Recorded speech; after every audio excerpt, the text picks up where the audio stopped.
Voiceless Clyde. There one day was a boy named Clyde Brooklyn.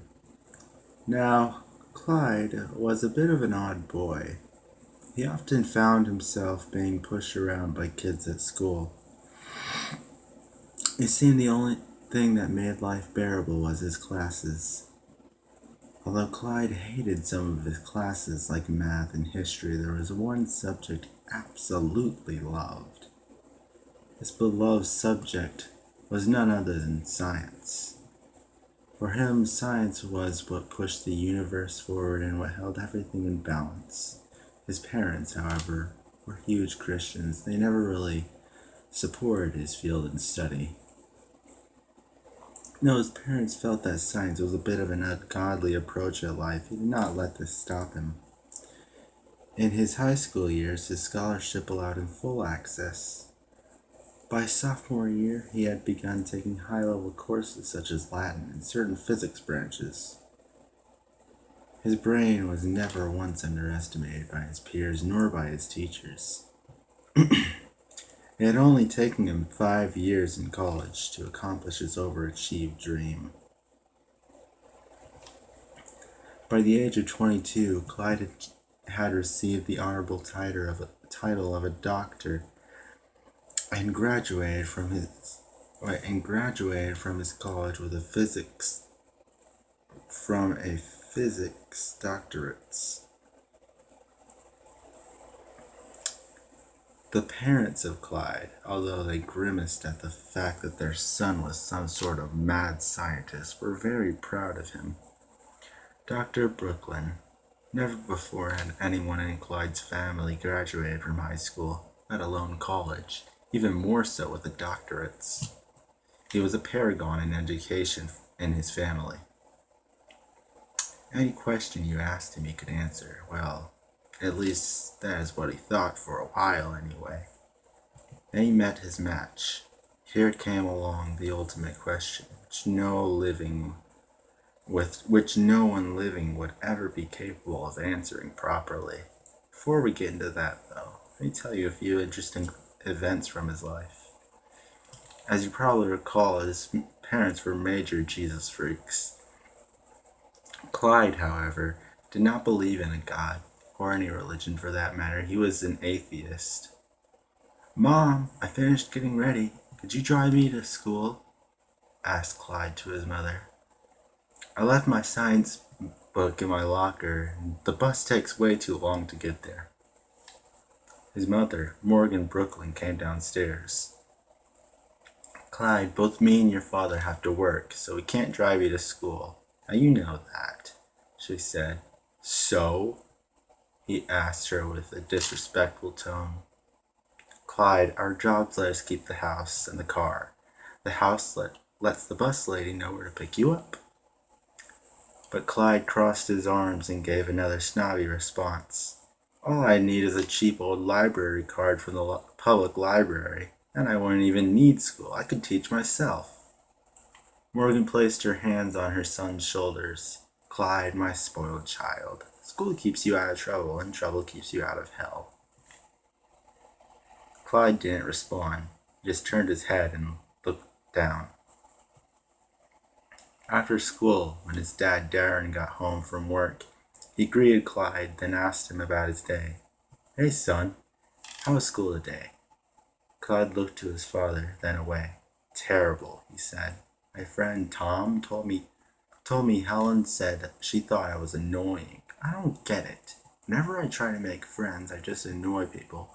But whenever I try to change and just keep to myself, they treat me as if I'm nothing but an antisocial freak," he yelled. How Helen challenged his social intellect with manipulation enraged him.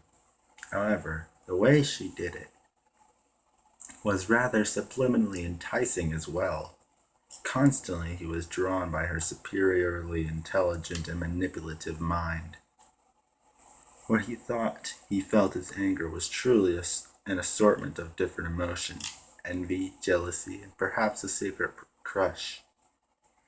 Look at the bright side, Clyde. It's Wednesday. You know what that means. Clyde sat at the table with his forehead in his palms. Dad, can I please stay home? I've told I've told you time and time again it's a waste of time. God is not here, and I've had a hard enough day without being surrounded by judgmental hypocrites that are only out to make you seem like a worse person you already are, he said. Only God can judge you, Clyde. Besides, going to church helps you become closer to Him. This was the last straw. Clyde snapped, and in that split-second snap he said only 4 words. To whom? A fairy tale? Darren's eyes widened. I thought you loved church, he said. That's because whenever I talk about what I truly love, you just mute me, and then filter my words over with your religious bullcrap. Science is the creator, and God is nothing more than fake. And the so-called prophecy, nothing more than ink and paper. Creative, though it may be, all of it is fantasy, unrealistic repetition of mythological stories inspired by modern culture. Clyde was yelling in fury, his voice cracked seemingly every other word. His father punished him and then brought him to church. A similar situation like this one happened when he turned 22. Clyde had moved out of the house, and his parents asked if he would continue coming to church with them. He, of course, said no and gave them his repetitive fairy tale speech again. But rant after rant, his parents always muted him as he said, never even taking mind to his opinion. They just did not listen. No matter how hard he tried to convince them, it seemed that no one could hear his voice. His struggles changed quickly, though. Clyde proved the Gaia theory by forming his own theorem that the Earth has a form of immune system with disease as its antibodies that behave towards us as our white blood cells behave towards foreign particles like tetanus and the flu. This theorem of his brought him tons of fame. Soon after his founding of what he called the Gaia immunity theorem, he met his high school crush, who was, believe it or not, none other than Helen from his old school. Clyde and Helen went out for a few months, catching up and getting to know each other a little better. Oh God, excuse me.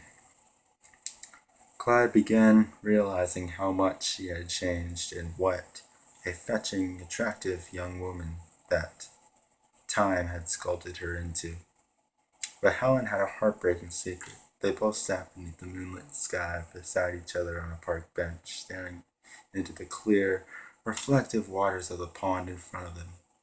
Helen, I love you as much as I did in high school, and so much have you matured since, said Clyde. I love you too, Clyde. Both smiled at one another. I feel like this was meant to happen. God led us to each other, Helen said. Clyde's mouth gaped. He quickly closed so she would not notice. Is something wrong? Asked Helen. He covered his eyes and sighed harshly. Why? She placed her hand on his arm. What is it? His eyes rose to hers. Do you truly believe in the fantasy of heaven? He asked. Crossing her arms, Helen glared at him.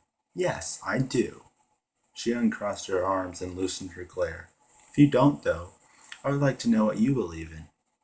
Clyde raised a brow, silently questioning her statement. Do you believe in the undead?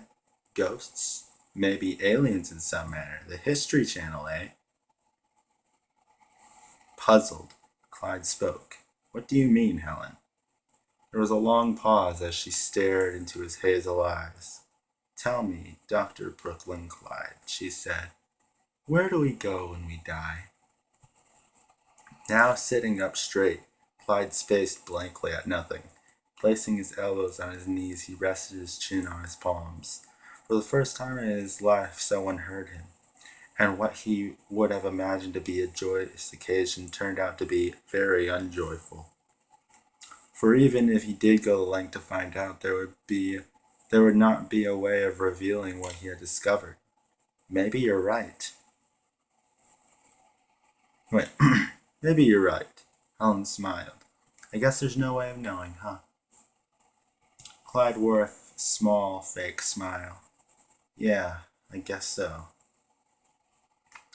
Later the next night, Helen stayed over at Clyde's house.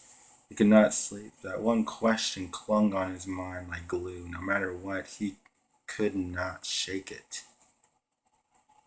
Where do we go when we die? After taking his laptop from under his bed, he researched death, near-death experience, afterlife. The links definitely had some interesting information, some a bit morbid and a few disturbing images. Nothing he was looking for, though. Finally, Clyde gave it a rest and decided it was time he went to sleep. For 3 days he had nightmares from those deterring images. Clyde would wake up every night and search the same or similar words, death, near-death experiences, afterlife, but always nothing. Till one day, when Helen stayed over again, she pretended to be asleep but waited for him to take out his laptop to see what he was up to. He searched the same words again. You won't find anything, she said after a few hours had passed. There must be an answer. There must, he said. She rubbed his back. Nope. That's why we have faith. What you choose to put your faith into, I can't decide that, but I'll love you no matter what. Clyde sighed in a brief relief, being relaxed by Helen rubbing his back. Faith. That makes sense. But my faith is in science, though. And science is all about proof. She sat in front of him. Maybe some things are meant to be answered. Getting out of bed, Clyde walked to the door and gripped the doorknob in his left hand. I'm going to take a walk, he said. Kind of clear my mind a bit. The sidewalk was cold from the morning breeze as Clyde pressed his rubber soles against it. It was a bit chilly outside still, but the cold didn't bother him, for he had worn a jacket before he exited his home. Walking forward, he placed several steady paces upon the concrete beneath. Coming up to a stopwalk, a short, dark-haired woman stepped beside him. Hello, Clyde greeted her. She didn't seem to respond, though. My name is Clyde, he said to her. The girl wore a dark blue blouse with short sleeves, frankly a bit too underdressed for the cold weather, but despite this, she did not seem bothered, just blank, difficult to read. She had hearing aids as well, but seemed in her mid-20s. You know, it's rather impolite to ignore someone's greeting, said Clyde. She looked up at him and smiled a soft smile. Her eyes didn't quite match her lips as far as physical emotion. Clyde looked back at her, showing a slightly brighter look. Don't talk much, do you? The girl looked to the ground. Clyde who? He spoke. Clyde Brooklyn. And you? She crossed her arms and walked forth. As the light changed, swiftly he caught up to her. Kate, I've never known a man named Clyde. The girl said. Her eyes constantly were averting his. So you don't know me? I'm quite well known, said Clyde. Clyde Brooklyn. No, I've never heard of you. Don't be offended, though. I don't read the news, watch TV, or listen to the radio, so it would be difficult for me to have heard of anyone as well known. Kate responded. What do you do on your spare time, then? He asked. Before responding again, Kate gave him the same smile as before and looked directly into his eyes. I talk to my friends. They both slowed down a bit as a short pause came to them. And where are they now? Clyde said slowly. One is right beside you, she replied. He then looked to his side. There was nothing. He looked back. Huh. Wait, what? I hear lots of them with my gifted ears, these spirits. You probably don't believe me, though, do you? Scientists seek the plausible and the credible. It explains why science is so boring, doesn't it? Said Kate. Well, you're right that I seek the plausible. Plausible in science is just a synonym for proven, said Clyde. Kate stopped walking. Ghosts are not proven. Also stopping, Clyde crossed his arms. At least it's an explanation. It's an explanation for what? Asked Kate. Death, he said. So you seek answers. I can give them to you, she said. How? Clyde asked. I would do absolutely anything just to figure this out. She laughed quietly. Anything? Are you dying to find out? His eyes widened at her statement. I will prove they exist through you. Write a note to a loved one. Write a note to a loved one of a specific word, hide it, and then tell it to me. That will be our proof.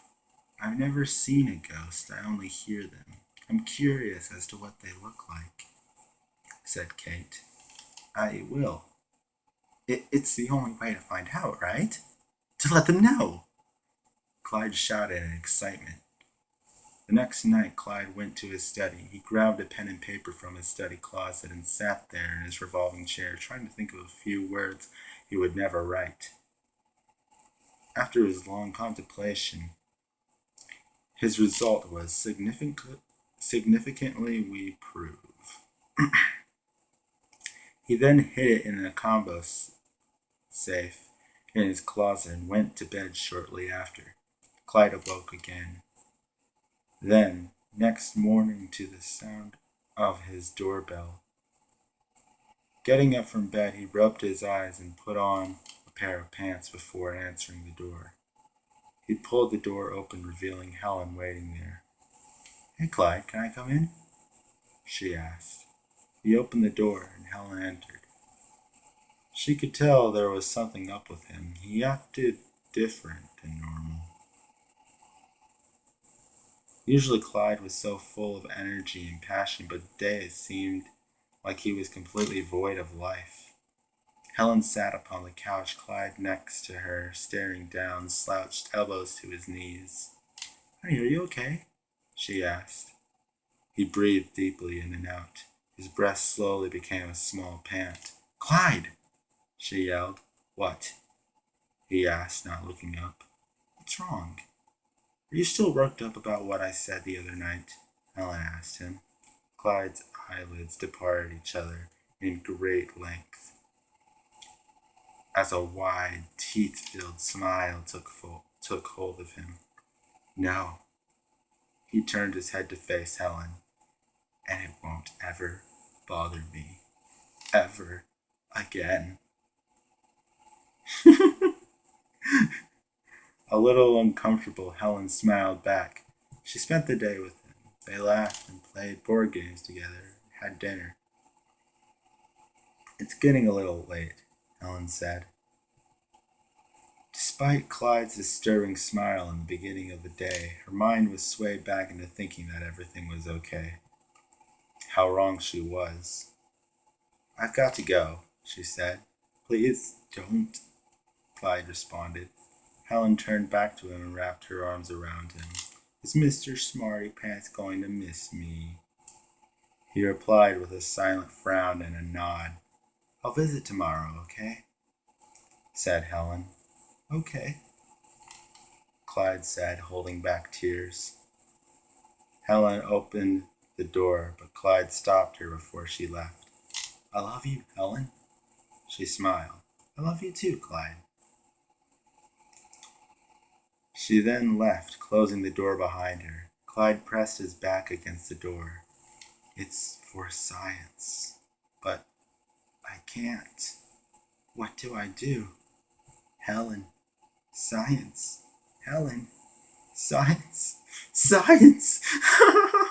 Science. Science. Science. He screamed loudly as he walked to the kitchen and tied a noose out of ropes, hung it from the ceiling. As he laughed maniacally, he boosted himself up to the noose and poked his head through. He laughed and laughed with the noose around his neck. Tears fell from his eyes as he gagged on his own spit from laughing. He kicked the chair he was standing on to the ground. Clink, clink. These were the last sounds he heard besides his own strain as the chair hit the ceramic. Clyde, coming to his senses, struggled violently to free himself. "It hurts. Oh, God, it hurts," he whispered, pulling at the constricting ropes. Then, finally, Clyde felt a large snap in his neck. His hands fell to his side. Fingers curled and blue veins pushed up against his skin from the intense strain.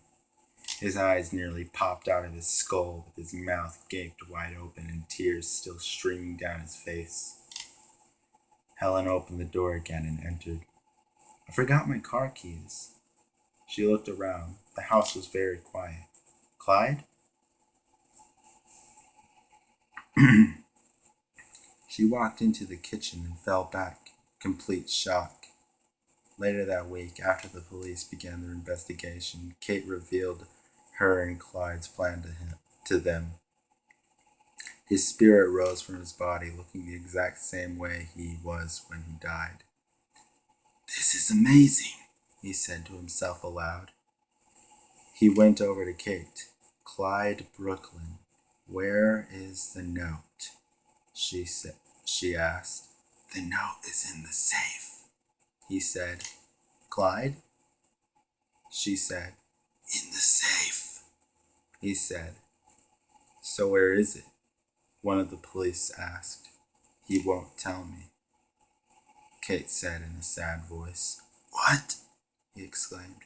"No, it's in the safe. Please tell them. Please tell them." Clyde tried to yell, but all that came was an airy whisper. "Please tell them. Please tell them." She couldn't hear him, though. His whisper was too quiet. "Please tell them. Please tell them," he chanted, but it was no use. The way Clyde died closed his throat shut. He could barely whisper.